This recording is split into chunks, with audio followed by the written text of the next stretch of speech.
Hello friends, welcome to current with Kishan sir. તો આજે આપણે એક નવો કરંટ ટોપિક જોવાનો છે, એ છે ઇન્ડેક્સ 2023. અહીંયા લખેલું છે કરંટનું કચુંબર. તો મેં એક સિરીઝ સ્ટાર્ટ કરી છે કરંટનું કચુંબર, જેની અંદર મહત્વપૂર્ણ કરંટ ટોપિક ચલાવું છું. અને કરંટનું કચુંબરનો મતલબ શું કે જે કરંટ અફેર્સ છે એનું કચુંબર બનાવીને એની અંદરથી જે મહત્વપૂર્ણ રસ હોય, જે તમારી એક્ઝામ પોઈન્ટ ઓફ વ્યૂથી ઇમ્પોર્ટન્ટ હોય, એ કાઢીને હું તમને આપી દઉં છું. આ સિરીઝની અંદર મેં ઘણા બધા મહત્વપૂર્ણ ટોપિક ચલાવી દીધા અને ભવિષ્યમાં ઘણા બધા ટોપિક આવશે. તમારી એક્ઝામ પહેલા તમારી તારીખ છે 9 તારીખે તમારી એક્ઝામ છે, એના પહેલા ઘણા બધા કરંટ ટોપિક છે એ હું તમને કરાવવાનો છું. હવે રોજના 2 કે 3 વિડીયો આ યુટ્યુબ ચેનલની અંદર આવશે, તો એ બધા કરંટ ટોપિકના હશે. જુદા જુદા અલગ અલગ કરંટ ટોપિક હું કરાવી દઈશ. ઓકે, તો આજના લેક્ચરમાં આપણે ઇન્ડેક્સ 2023 ની વાત કરવાની છે. તમને ખબર હોય તો ગ્લોબલી ઘણા બધા ઇન્ડેક્સ બહાર પાડવામાં આવે છે અને એ ઇન્ડેક્સમાં ભારતનો ક્રમ કયો આવ્યો હોય છે એ એક્ઝામની અંદર પૂછાતો હોય છે. નોર્મલી જો આ ટોપિકમાંથી તમને એક્ઝામમાં પૂછાય તો એ જ પૂછાય છે કે આ ઇન્ડેક્સની અંદર ભારતનો ક્રમ કયો છે. તમને પ્રથમ ક્રમે કોણ આવ્યું નથી પૂછાતું. કોના દ્વારા જારી કરવામાં આવે છે એ પણ મેં જોઈ લીધું કે એવું પણ નથી પૂછાતું. જો તમને ઇન્ડેક્સમાંથી ક્વેશ્ચન નીકળશે તો એ જ નીકળશે કે આ ઇન્ડેક્સની અંદર ભારતનો ક્રમ કયો આવ્યો. ક્લિયર? તો આપણે એ જ રીતના આપણે જોઈશું. બીજી વસ્તુ કે 2023માં 3 મહિના પૂરા થયા છે, તો એટલા બધા ખાસ ઇન્ડેક્સ પણ આવ્યા નથી, પરંતુ જેટલા આવ્યા છે એ બધા ઇન્ડેક્સ આપણે કવર કરી લઈશું. સાથે સાથે 2022માં લાસ્ટમાં જે ઇન્ડેક્સ આવ્યા હોય એને પણ કવર કરી લઈએ, તો કદાચ કહેવાય છે કે 6 મહિનાનું કરંટ અફેર્સ પૂછાય, છેલ્લા 6 મહિનાનું. તો આપણે 3 મહિના 2023ના અને 2022માં જે છેલ્લા 1-2 મહિના છે એની અંદર કોઈ ઇન્ડેક્સ બહાર પાડવામાં આવ્યો હોય તો એ પણ કવર કરી લઈશું, જેથી એ પણ આપણે મિસ થાય નહીં. ઓકે, બીજી વસ્તુ કે આ આપણી નવી યુટ્યુબ ચેનલ છે, આને તમે સબસ્ક્રાઇબ ન કરી હોય તો ખાસ કરીને કરી લેજો, કારણ કે કરંટ અફેર્સ, કરંટ ટોપિક અને મંથલી કરંટ અફેર્સના લેક્ચર છે એ તમને આ યુટ્યુબ ચેનલમાં જોવા મળશે. બીજી વસ્તુ કે માર્ચ મહિનાનું મંથલી કરંટ અફેર્સમાં મેં 2 પાર્ટની અંદર સંપૂર્ણ વિડીયો બનાવી દીધો છે, તો ખાસ કરીને જોઈ લેજો. માર્ચ મહિનાનું સંપૂર્ણ કરંટ અફેર્સ મેં 2 પાર્ટમાં બનાવેલું છે, આ યુટ્યુબ ચેનલમાં તમને મળી જશે, તો ખાસ કરીને તમે એ જોઈ લેજો. પીડીએફ ની વાત કરું તો પીડીએફ તમને આપણી ટેલિગ્રામ ચેનલમાં પણ મળી જશે અને આપણી જે એપ્લિકેશન છે એ એપ્લિકેશનની અંદર પણ મળી જશે. ઓકે, તો શરૂઆત કરીએ છીએ. ઓકે, ચલો. સૌથી પહેલા જ મોસ્ટ આઈએમપી જે ઇન્ડેક્સ છે એ છે વિશ્વ હેપીનેસ ઇન્ડેક્સ 2023. એની અંદર ભારતનો ક્રમ કયો આવ્યો? તો આન્સર આવશે 126. હવે ઘણી બધી વેબસાઇટની અંદર ખોટું લખેલું છે. મેં અમુક એવા વિડીયો જોયા જેની અંદર આ ઇન્ડેક્સ ખોટો દર્શાવવામાં આવ્યો છે. ઘણી બધી જગ્યાએ તમને 136 જોવા મળશે કે ભારતનો વર્લ્ડ હેપીનેસ ઇન્ડેક્સની અંદર ભારતનો ક્રમ 136, પણ યાદ રાખજો 136 નથી આવ્યો, 126 આવે છે. આ ઓફિશિયલ છે. 136 દેશમાંથી ભારતનો ક્રમ 126માં આવે છે. ઓકે, યાદ રાખજો 136 દેશમાંથી ભારતનો ક્રમ કયો આવે છે? તો 126માં આવે છે. વેરી ઇમ્પોર્ટન્ટ છે, યાદ રાખીશું. ઓકે, પ્રથમ ક્રમે કોણ છે? તો પ્રથમ ક્રમે ફિનલેન્ડ છે. કોના દ્વારા જારી કરવામાં આવે છે? તો UN સસ્ટેનેબલ ડેવલપમેન્ટ નેટવર્ક દ્વારા જારી કરવામાં આવે છે. હવે જો આ ઇન્ડેક્સ છે ને એની અંદર ઘણી બધી એવું તમને લાગતું હશે કે આપણો ભારતનો ક્રમ 136 દેશમાંથી 126મો. ઓકે, તો યસ, તમને લાગતું હશે કે એવું કેમ છે? તો જ્યારે UN છે એને પૂછવામાં આવ્યું તો એમણે કીધું કે છેલ્લા 2018 થી લઈને 2022 સુધીનું આ બધી વસ્તુ જોવામાં આવી છે. બીજી વસ્તુ કે આની અંદર જે યુક્રેન છે એ યુક્રેનનો ક્રમ આપણા કરતા પણ ઊંચો બતાવવામાં આવે છે, જ્યાં તમને વોર ચાલુ છે એ જોવા મળશે. સાથે સાથે તમને કહું તો શ્રીલંકા છે, એ શ્રીલંકાને પણ હેપીનેસ ઇન્ડેક્સની અંદર આપણા ઉપર બતાવવામાં આવ્યું છે. જોકે તમને ખબર છે કે હમણાં જ ઇકોનોમિક ક્રાઇસિસ થયા હતા, ભારતે આર્થિક મદદ કરી હતી. હવે એવા દેશને પણ આપણા ઇન્ડિયાના ઉપર મૂકવામાં આવ્યો છે. તો એટલો બધો આ પરફેક્ટલી આવતો નથી, પરંતુ આપણે તો ગોખવાનું કામ, મતલબ કે યાદ રાખવાનું કામ કરવાનું છે કે વિશ્વ હેપીનેસ ઇન્ડેક્સ 2023માં ભારતનો ક્રમ કયો આવ્યો છે? તો 126માં આવ્યો છે. That's all. ક્લિયર? ચલો વધીશું આગળ. અને હા, તમને 2022માં પૂછાય તો 2022માં 136મો હતો. ઓકે, 136મો એ 2022 ની અંદર હતો. આગળ વાત કરીએ હેનલે પાસપોર્ટ ઇન્ડેક્સ 2023 Q1. Q1 નો મતલબ થશે ક્વાર્ટર 1. 2023માં ભારતનો ક્રમ કયો આવ્યો? તો આન્સર આવશે 85મો આવ્યો, 85મો આવ્યો. હવે Q1 નો મતલબ શું? તો જો આ ઇન્ડેક્સની અંદર પણ ઘણા બધા લોકોને કન્ફ્યુઝન થતું હોય છે, કારણ કે આ જે ઇન્ડેક્સ છે એ દર 3 મહિને બહાર પાડવામાં આવે છે, એટલે કે 1 વર્ષમાં 4 વખત આવે છે આ ઇન્ડેક્સ. એક વખતમાં એક વર્ષમાં 4 વખત આવે છે, ક્વાર્ટરલી આવે છે. ક્વાર્ટરલીનો મતલબ શું? એ Q1 છે એનો મતલબ ક્વાર્ટર 1. ક્વાર્ટરનો મતલબ શું? તો દર 3 મહિને. ઓકે, ક્વાર્ટરનો મતલબ શું થાય? 3 મહિના.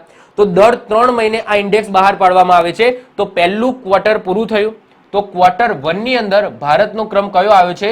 તો 85મા નંબરનો આવ્યો છે. આની આજુબાજુ જ આપણો ક્રમ રહેતો હોય છે. ઓકે, આની આજુબાજુ અમુક વખત 84માં આવે છે, અમુક વખત 86માં આવે છે. તો આની આજુબાજુ આપણો ઇન્ડેક્સ રહેતો હોય છે. પ્રથમ ક્રમે કોણ છે? તો ઘણા સમયથી જાપાન જ પહેલા ક્રમે છે. બીજા ક્રમે બે દેશો છે, સિંગાપોર અને સાઉથ કોરિયા. હવે આ હેનલે પાસપોર્ટ ઇન્ડેક્સ શું બતાવે છે? આ શેનો ઇન્ડેક્સ છે? તો કયા દેશનો પાસપોર્ટ કેટલો સ્ટ્રોંગ છે. મતલબ કે જો તમારી પાસે જાપાનના વિઝા હોય તો ઘણા બધા દેશોની અંદર તમે વગર વિઝે જઈ શકો છો, કારણ કે જાપાનના વિઝા એ સ્ટ્રોંગ છે.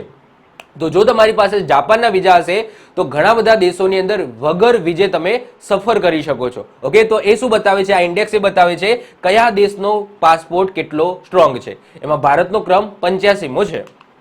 આગળ વાત કરીએ ગ્લોબલ ફાયર પાવર ઇન્ડેક્સ 2023. એની અંદર ભારતનો ક્રમ કયો છે? તો ચોથો છે. હવે આ ઇન્ડેક્સ શું બતાવે છે? તો શક્તિશાળી સૈન્ય બતાવે છે કે કયા દેશનું સૈન્ય કેટલું શક્તિશાળી છે.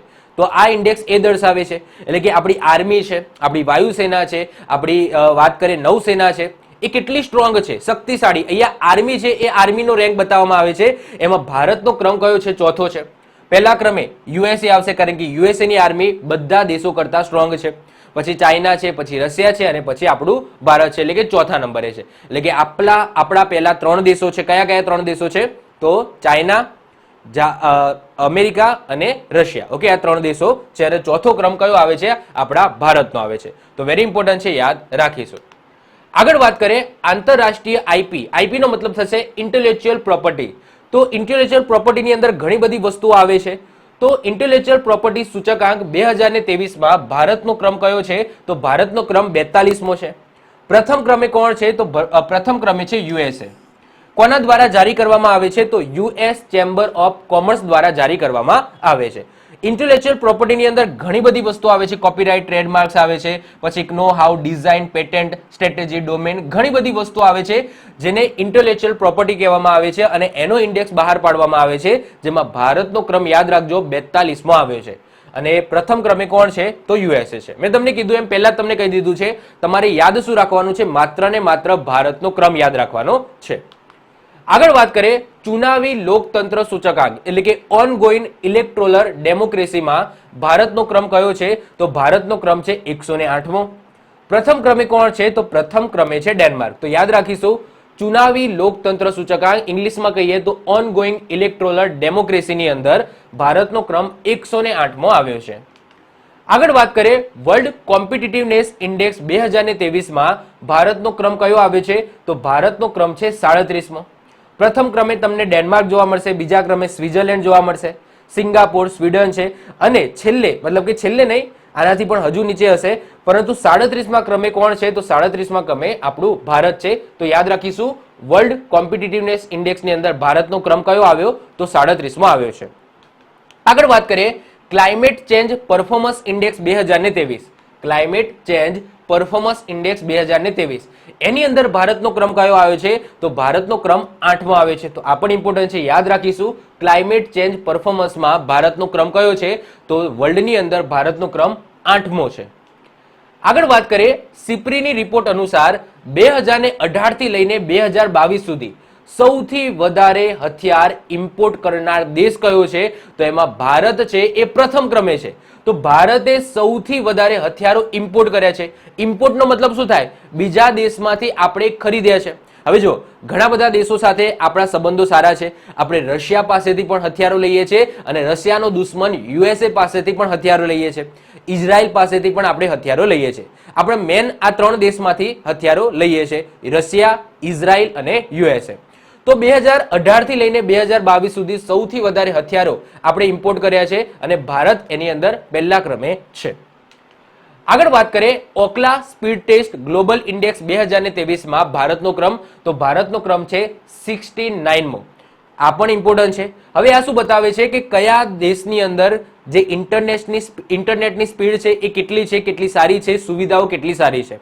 તો જો ઘણા બધા દેશોની અંદર ઓકે તમે જુઓ કે 195 દેશ છે, 195 દેશ છે. આ 195 માંથી 69મો ક્રમ છે ભારતનો. કયો? 69મો ક્રમ છે. પ્રથમ ક્રમે કોણ છે? તો પ્રથમ ક્રમે તમને સિંગાપોર જોવા મળશે. હવે જો આપણા દેશની અંદર છે ને ઇન્ટરનેટ બહુ સસ્તું છે. બીજા બધા દેશોની કમ્પેરિઝનમાં તમે જોશો તો ઇન્ટરનેટ આપણા દેશની અંદર બહુ સસ્તું છે. અને કોને આભારી છે? તો મુકેશભાઈ અંબાણીને આભારી છે, જીઓને આભારી છે. પરંતુ જે ક્વોલિટી ઓફ ઇન્ટરનેટ છે એ ક્વોલિટી ઓફ ઇન્ટરનેટ એની અંદર આપણે હજુ પણ પાછળ છે. 5G હજુ આપણે તો જસ્ટ લોન્ચ કરવા જઈ રહ્યા છે, જ્યારે બીજા બધા દેશોની અંદર તો ક્યારનું આવી ગયું છે. તો ઓકલા શું છે? તો ઓકલા એક કંપની છે. તમે ગૂગલની અંદર સ્પીડ ટેસ્ટ લખશો ને તો પહેલી જે વેબસાઇટ આવશે સ્પીડ ટેસ્ટની એ ઓકલાની આવશે. તો ઓકલા એ સ્પીડ ટેસ્ટ કરી આપે છે કે તમારી ઇન્ટરનેટની સ્પીડ કેટલી છે. તો તમારે ટેસ્ટ કરવું હોય તો ઇન્ટરનેટ ઉપર જસ્ટ ઇન્ટરનેટ સ્પીડ એવું સર્ચ કરજો. પહેલી જે વેબસાઇટ આવશે એ ઓકલાની આવશે. તો ઓકલા સ્પીડ ટેસ્ટ ગ્લોબલ ઇન્ડેક્સ જે એમના દ્વારા બહાર પાડવામાં આવે છે ઇન્ડેક્સ, તો એની અંદર ભારતનો ક્રમ કયો આવે છે? 69મો છે. આગળ વાત કરીએ ગ્લોબલ આતંકવાદ સૂચકાંકમાં ભારતનું સ્થાન કયું છે? તો ભારતનું સ્થાન 13મું આવ્યું છે. હવે આ ઇન્ડેક્સ શું બતાવે છે? તો કયો દેશ આતંકવાદથી કેટલો પ્રભાવિત છે? કયો દેશ આતંકવાદથી કેટલો પ્રભાવિત છે આ સૂચકાંક એ દર્શાવે છે. તો એમાં પહેલા ક્રમે આવશે અફઘાનિસ્તાન. એટલે કે અફઘાનિસ્તાન છે એ સૌથી વધારે આતંકવાદ પ્રભાવિત દેશ છે. તમને ખબર છે કે અફઘાનિસ્તાનની અંદર કોઈ સરકાર જેવું છે નહીં. ત્યાં તાલિબાનનું રાજ છે અને તાલિબાન મન ફાવે એમ કાયદા બનાવે છે, મન ફાવે એમ દેશને ચલાવે છે. તો વન ટાઈપ ઓફ આતંકવાદનું સંગઠન જ છે જે આખા દેશને ચલાવે છે. તો પ્રથમ ક્રમે અફઘાનિસ્તાન છે. ભારતનો ક્રમ જુઓ તો ભારતનો ક્રમ 13મો છે. અને આ ક્રમ આટલો ઉપર એટલા માટે છે કારણ કે આપણો પાડોશી દેશ તમને ખબર છે પાકિસ્તાન. ઓકે, એમનું કામ જ એ કે આતંકવાદ પેદા કરવું. તો અને સૌથી પહેલા એમનું કામ જ હોય છે કે કાશ્મીર છે અને ભારતને હેરાન કરવા. તો એટલા માટે આતંકવાદ પ્રભાવિત દેશોની અંદર ભારતનો ક્રમ 13મો છે, આટલો આગળ છે.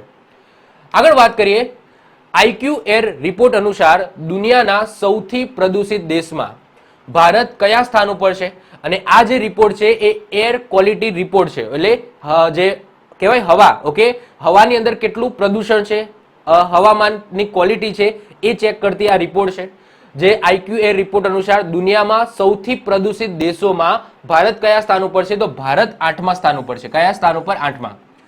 સૌથી પ્રદૂષિત દેશ કયો છે? તો નામ યાદ રાખીશું, ચાડ. ચાડ નામનો દેશ છે એ સૌથી પ્રદૂષિત છે. હવે વાત કરીએ શહેરોની કે આખા દુનિયાની અંદર એવું કયું શહેર છે એ સૌથી વધારે પ્રદૂષિત છે? તો આન્સર આવશે પાકિસ્તાનનું લાહોર. જો દેશની વાત થાય કે સૌથી પ્રદૂષિત દેશ તો આન્સર આવશે ચાડ. પરંતુ વાત થાય સૌથી પ્રદૂષિત શહેર, દુનિયામાં સૌથી પ્રદૂષિત શહેર, તો આન્સર આવશે લાહોર. લાહોર ક્યાં આવેલું છે? પાકિસ્તાનની અંદર આવેલું છે. અને ભારતનું સૌથી પ્રદૂષિત શહેરની વાત થાય તો આન્સર આવશે ભિવાડી. આ ભિવાડી ક્યાં આવેલું છે? તો ભિવાડી રાજસ્થાનની અંદર આવેલું છે. અને દુનિયામાં વાત કરીએ તો દુનિયામાં આ ભિવાડી એ દુનિયાનું સૌથી પ્રદૂષિતમાં 3જા નંબરે આવે છે. તો પહેલા ક્રમે લાહોર જોવા મળશે, બીજા ક્રમે દિલ્હીનું એક શહેર છે અને ત્રીજા ક્રમે આપણા ભારતનું ભિવાડી છે. ઓકે, સૌથી પ્રદૂષિત શહેરોની અંદર. અને ભારતનું પ્રથમ પૂછાય તો ભિવાડી લખીશું, ક્લિયર. પરંતુ દુનિયામાં ત્રીજું છે ભિવાડી અને પહેલું કયું છે? લાહોર છે. અને દેશની વાત થાય કે સૌથી વધારે પ્રદૂષિત દેશ તો આન્સર આપણે લખીશું ચાડ, ક્લિયર. ચલો આગળ વાત કરીએ Swiss air tracking index. Okay, IQ air 2023માં સૌથી પ્રદૂષિત શહેર. જો હવે રિપીટ બે ટાઈપની છે. એક તો એર ક્વોલિટીની રિપોર્ટ આવે છે અને બીજી આ ટાઈપની એર ટ્રેકિંગની રિપોર્ટ આવે છે. તો એર ટ્રેકિંગની વાત થાય તો આ ઇન્ડેક્સ છે ને એ આના પહેલા આવી ગયેલો છે, આ પછી આવ્યો, આ એના પહેલા ઇન્ડેક્સ આવેલો છે. તો એની અંદર પ્રદૂષિત શહેરની વાત થાય એમાં પણ લાહોર તો પહેલા જ ક્રમે છે. આની અંદર પણ લાહોર પહેલા ક્રમે છે શહેરોમાં, આની અંદર પણ લાહોર પહેલા ક્રમે છે. પરંતુ ઓકે, ભારતની વાત થાય છે તો ભારતમાં પ્રથમ થાય આમાં મુંબઈ છે. ઓકે, એમાં ભિવાડી છે નહીં. કયું છે? મુંબઈ છે. બીજી વસ્તુ કે આપણા ભારતની અંદર અત્યાર સુધી હમણાં સુધી 2022ની આસપાસ સુધી જે દિલ્હી છે એ દિલ્હી પહેલા ક્રમે હતું. ભારતમાં જો સૌથી પ્રદૂષિત શહેરની વાત થાય છે તો એ દિલ્હી પહેલા નંબરે હતું. અને હજુ પણ જો ક્વેશ્ચન એવો પૂછાય છે કે દુનિયાની સૌથી પ્રદૂષિત કેપિટલ કઈ છે તો દિલ્હી આવશે. દુનિયાની સૌથી પ્રદૂષિત કેપિટલ એટલે કે રાજધાની પૂછાય તો એમાં આપણી દિલ્હી છે એ દુનિયામાં પહેલા ક્રમે આવે છે. પરંતુ વાત થાય છે હવે ભારતની કે ભારતનું સૌથી પ્રદૂષિત શહેર ઓકે, તો આ રિપોર્ટ અનુસાર મુંબઈ બતાવ્યું છે. આ રિપોર્ટ અનુસાર શું બતાવ્યું છે? મુંબઈ બતાવ્યું છે. મુંબઈમાં સૌથી વધારે પ્રદૂષિત છે. ઓકે, આ રિપોર્ટ અનુસાર એટલે કે એર ટ્રેકિંગની રિપોર્ટ અનુસાર. પરંતુ એર ક્વોલિટીની વાત થાય છે તો એની અંદર ઓકે ભિવાડી છે એ ભિવાડી પહેલા ક્રમે છે. ક્લિયર? તો આટલું ફરક છે એ ખાલી યાદ રાખી લેજો. આગળ વાત કરીએ, હાલમાં જારી સિટી ઇન્ડેક્સ 2023માં ભારતનું સ્થાન કયું છે? તો ભારતનું સ્થાન છે 5મું. હવે આ જે ઇન્ડેક્સ છે સિટી ઇન્ડેક્સ એ શેના આધાર ઉપર આપવામાં આવે છે? તો કયા દેશની અંદર કેટલી મહિલા બિલિયનર છે, મહિલાઓ બિલિયનરની જ ખાલી વાત કરવામાં આવી છે. તો કયા દેશમાં કેટલી મહિલા બિલિયનર છે એના આધાર ઉપર આ ઇન્ડેક્સ બહાર પાડવામાં આવે છે. તો એની અંદર ભારતનો ક્રમ કયો છે? 5મો છે. તો ભારતની અંદર 9 મહિલા બિલિયનર છે અને એ સાથે ભારતનો ક્રમ 5મો આવ્યો છે. એમાં સૌથી વધારે મતલબ કે સૌથી અમીર મહિલાની વાત કરીએ તો ભારતની સૌથી અમીર મહિલા છે સાવિત્રી જિંદાલ. કોણ છે? સાવિત્રી જિંદાલ છે. યુએસએ ની વાત કરીએ તો યુએસએ પ્રથમ સ્થાન ઉપર છે. યુએસએ ની અંદર 92 મહિલા બિલિયનર છે. કેટલી? 92 મહિલા. ઓકે, અને એ સાથે પ્રથમ ક્રમે છે. અહીંયા તમે જોશો તો પહેલા ક્રમે યુએસએ છે 92 મહિલા બિલિયનર સાથે. એના પછી ચાઇના છે, જર્મની છે, ઇટલી છે. પછી 5મા ક્રમે એટલે કે આપણે ક્રમ 5મો છે તો આ સ્થાને 3 દેશો છે. ઇન્ડિયા તો છે, સાથે સાથે ઓસ્ટ્રેલિયા પણ તમને જોવા મળશે અને સાથે સાથે હોંગકોંગ પણ જોવા મળશે. તો ઓસ્ટ્રેલિયા, ઇન્ડિયા અને હોંગકોંગ આ 3 દેશો 5મા ક્રમે છે કારણ કે 3 દેશોમાં 9 મહિલા બિલિયનર જોવા મળશે. ક્લિયર? ચલો હવે આગળ વાત કરીએ, ગ્લોબલ લેબર રિસાયલન્સ ઇન્ડેક્સ 2023માં કયો દેશ પ્રથમ સ્થાને છે? તો ડેનમાર્ક છે એ પ્રથમ સ્થાને છે. પરંતુ વાત થાય ભારતના ક્રમની તો ભારતનો ક્રમ કયો છે? 65મો છે. તો યાદ રાખજો, ગ્લોબલ લેબર રિસાયલન્સ ઇન્ડેક્સની અંદર ભારતનો ક્રમ કયો છે? 65મો છે અને પહેલા ક્રમે કોણ છે? ડેનમાર્ક છે. આગળ વાત કરીએ, ક્રિપ્ટો કરન્સી એડોપ્શન રેન્ક 2023માં ભારતનો ક્રમ કયો છે? તો 7મો છે અને પ્રથમ ક્રમે કોણ છે? તો ઓસ્ટ્રેલિયા છે. અહીંયા વાત થાય છે ક્રિપ્ટો કરન્સી એડોપ્શન રેન્કિંગની. તમને ખબર હોય વર્ચ્યુઅલ કરન્સી જેને ક્રિપ્ટો કરન્સી કહેવામાં આવે છે એનું જ એક બીજું નામ છે ડિજિટલ કરન્સી, જે ભારત સરકાર દ્વારા ઓફિશિયલી કહેવાય કે આમ માન્યતા નથી આપી. પરંતુ તમને ખબર હોય કે આપણું જે બજેટ આવ્યું હતું ઓકે 2021નું જે બજેટ આવ્યું હતું એની અંદર કીધું હતું કે જો તમે ક્રિપ્ટો લે વેચ કરો છો તો એની અંદર અમુક ટેક્સ સરકારને આપવો પડશે. તો એ રીતના ઓફિશિયલ કર્યું હતું પરંતુ કોઈ ઓફિશિયલ નોટિસ દ્વારા આ ક્રિપ્ટોને ભારતની અંદર ઓકે કોઈ ઓફિશિયલી એવું કરન્સી કીધું હતું નહીં. તો ક્રિપ્ટો કરન્સી એડોપ્શન રેન્કિંગની અંદર ભારતનો ક્રમ 7મો છે અને પ્રથમ ક્રમે કોણ છે? તો પ્રથમ ક્રમે ઓસ્ટ્રેલિયા છે. તો 2023ની અંદર જેટલા પણ મહત્વપૂર્ણ ઇન્ડેક્સ આવ્યા હતા એ મેં તમને કરાવી દીધા. હવે 2022ની વાત કરીએ કારણ કે આપણે જો 6 મહિનાનું કરંટ અફેર્સ કરવાનું હોય એક્ઝામ પહેલા તો આપણે 2022માં છેલ્લે આવેલા કરંટ જે ઇન્ડેક્સ છે એને પણ આપણે જોઈ લેવા જોઈએ. તો એક વખત નજર મારી લઈએ છીએ પણ સૌથી વધારે પૂછાવાના ચાન્સીસ તો 2023ના છે. પણ નજર મારી લઈએ છીએ, ગ્લોબલ ભૂખમરી સૂચકાંક 2022 એમાં ભારતનો ક્રમ 107મો હતો, પ્રથમ ક્રમે બેલારુસ હતો અને છેલ્લા ક્રમે આ 4 દેશ હતો. ગ્લોબલ એવિએશન સેફ્ટી રેન્કિંગની વાત થાય તો એની અંદર ભારતનો ક્રમ 48મો હતો, પ્રથમ ક્રમે સિંગાપુર હતો. વર્લ્ડ પ્રેસ ફ્રીડમ ઇન્ડેક્સની વાત થાય તો એની અંદર ભારતનો ક્રમ 150મો હતો અને પ્રથમ ક્રમે નોર્વે હતો. વર્લ્ડ એર પાવર ઇન્ડેક્સની વાત થાય તો એની અંદર ભારતનો ક્રમ 3જો હતો અને પ્રથમ ક્રમે યુએસએ હતો. ગ્લોબલ જેન્ડર ગેપ ઇન્ડેક્સની વાત થાય તો એમાં ભારતનો ક્રમ 135મો હતો, પ્રથમ ક્રમે આઇસલેન્ડ હતું. વર્લ્ડ કોમ્પિટિટિવનેસ ઇન્ડેક્સની વાત થાય તો એમાં ભારતનો ક્રમ 37મો હતો. જો કે 2023માં આવી ગયા પછી આ બધા યાદ રાખવાના નથી. ઓકે, 2023માં આવી ગયો તો પછી 2022નો આપણે ભૂલી જવાનો. પ્રથમ ક્રમે ડેનમાર્ક હતું. પર્યાવરણ પરફોર્મન્સ ઇન્ડેક્સ 2022ની વાત થાય તો ભારતનો ક્રમ 108 છેલ્લો હતો. ઓકે, આના ઉપર ખાલી નજર રાખજો કે પર્યાવરણ પરફોર્મન્સની અંદર ભારતનો ક્રમ બધા દેશોમાં છેલ્લો આવે છે 108મો. પ્રથમ ક્રમે ડેનમાર્ક. ગ્લોબલ સસ્ટેનેબલ ડેવલપમેન્ટ રિપોર્ટની વાત કરીએ તો એમાં ભારતનો ક્રમ 121મો હતો અને પ્રથમ ક્રમે ફિનલેન્ડ હતું. ક્લિયર? તો ઇન્ડેક્સના જેટલા પણ મહત્વપૂર્ણ ક્વેશ્ચન હતા એ બધા આપણે કવર કરી લીધા. આઈ હોપ સો જો ક્વેશ્ચન પૂછાશે 2023ના ઇન્ડેક્સનો તો આની અંદરથી જ હશે. તો જો તમને વિડીયો ગમ્યો હોય તો વિડીયોને લાઈક કરી દો, મિત્રો સાથે શેર કરી દો. જો તમે આ ચેનલ પર નવા હો તો ચેનલને સબસ્ક્રાઇબ કરીને બાજુમાં રહેલું બેલ આઇકન દબાવી દો, જેથી કોઈ નવો વિડીયો અપલોડ કરું તેની નોટિફિકેશન તમને મળતી રહે અને તમારો કોઈ પણ વિડીયો મિસ ના થાય. તો મળીશું નેક્સ્ટ લેક્ચરમાં. Bye, all the best.